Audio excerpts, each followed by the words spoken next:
Selamat siang, salam sejahtera untuk kita semua. Nama saya Nikodemus Olan Simanjuntak. Hari ini saya akan memperlihatkan hasil kerja dari tugas, yaitu tugas perlawanan kerajaan Banjar terhadap kolonial Belanda. Perang Banjar. Perang Banjar di sini ada bagian-bagiannya ya. 1.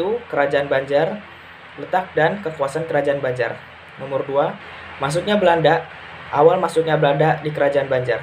Nomor 3. Perang Banjar itu sendiri, yaitu perang Banjar terjadi. Nomor 4. Perlawanan terhadap Belanda, yaitu perlawanan bangsa Banjar terhadap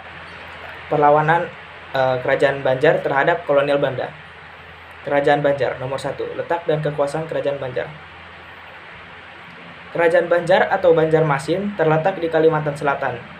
Wilayah Kesultanan Banjarmasin ini pada abad ke-19 meliputi Kalimantan Selatan dan Kalimantan Tengah. Pusatnya ada di Martapura. Kesultanan ini memiliki posisi yang strategis dalam kegiatan perdagangan dunia. Hasil dayanya seperti emas, intan, lada, rotan, dan damar, hasil-hasil inilah yang diminati oleh bangsa Barat. Jadi di daerah Kesultanan Banjarmasin ini terdapat beberapa sumber daya seperti emas, intan, dan lada, rotan, dan damar yang sangat dibutuhkan oleh bangsa Barat. Makanya mereka datang ke daerah Banjarmasin untuk mendapatkannya. Kalimantan Tengah dan Selatan dulunya adalah wilayah kekuasaan kerajaan Banjarmasin. Sumber buku sejarah Indonesia. Ini adalah salah satu fakta juga, yaitu dulunya wilayah Kalimantan Tengah dan Selatan ada kekuasaan kerajaan Banjarmasin. Nomor 2. Masuknya Belanda ke kawasan kerajaan Banjarmasin. Awal masuknya Belanda ke kerajaan Banjar. Pada tahun 1817, terjadi perjanjian antara Sultan Banjar, yaitu Sultan Sulaiman, dengan pemerintah Hindia Belanda, di mana dalam perjanjian ini, Sultan Sulaiman harus menyerahkan beberapa daerah kekuasaan kepada Belanda. Wilayah yang semakin sempit itu membawa problem ekonomi bagi rakyat Banjarmasin. Rakyat dibebani dengan uang pajak yang besar untuk memenuhi kebutuhan ekonomi atasan. Konflik internal kerajaan juga terjadi dikarenakan diangkatnya Tamjidillah yang diprotes oleh berbagai pihak. Tamjidillah memiliki perangai yang kurang baik.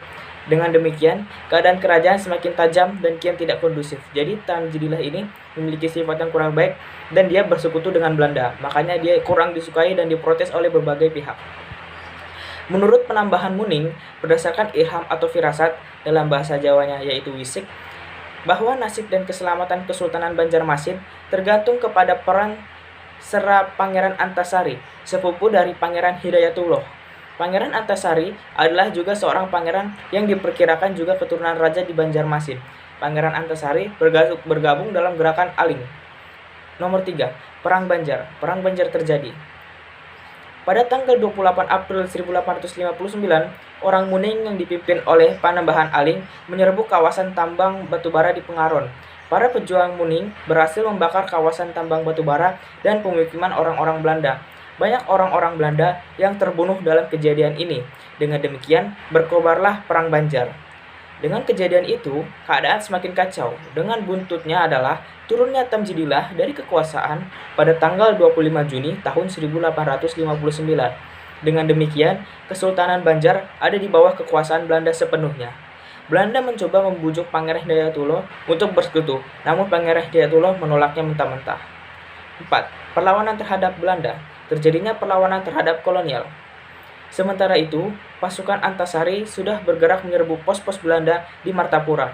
Pada bulan Agustus 1859, Antasari dan pasukan berhasil menyerang benteng Belanda di Tobanio. Kemudian, pasukan Surapati berhasil menenggelamkan kapal Belanda Onras dan merampas senjata yang ada di kapal. Dengan begini, Perang Banjar semakin meluas. Memasuki bulan Agustus sampai September tahun 1859, pertempuran rakyat Banjar terjadi di 3 lokasi, yakni di sekitar Banua V, Martapura, dan Tanah Laut. Pada bulan September, diadakannya perundingan dengan tokoh-tokoh pejuang yang lain. Isi dari kesepakatan itu adalah para pemimpin pejuang menolak tawaran berunding dengan Belanda dengan merumuskan siasat sebagai berikut. 1. Pemusatan kekuatan perlawanan di daerah Amuntai. 2. Membuat dan memperkuat pertahanan di Tanah Laut, Martapura, Rantau, dan Kandangan. Nomor 3. Pangeran Antasari memperkuat pertahanan di Dusun Atas. Nomor 4. Mengusahakan tambahan senjata. Setelah pertemuan itu, perlawanan terus berkobar di berbagai tempat. Untuk menghadapi berbagai serangan itu, Belanda juga terus memperkuat pasukan dan membangun benteng-benteng pertahanan seperti di Tapin. Sementara itu, Pangeran Antasari terus melanjutkan perlawanan. Oleh karena itu, para pengikutnya Antasari kemudian diangkat sebagai pejuang dan pemimpin tertinggi agama Islam dengan gelar Panembahan Amiruddin Khalifatullah Mukminin. Terima kasih, sekian penjelasan dari saya, semoga bermanfaat. Terima kasih.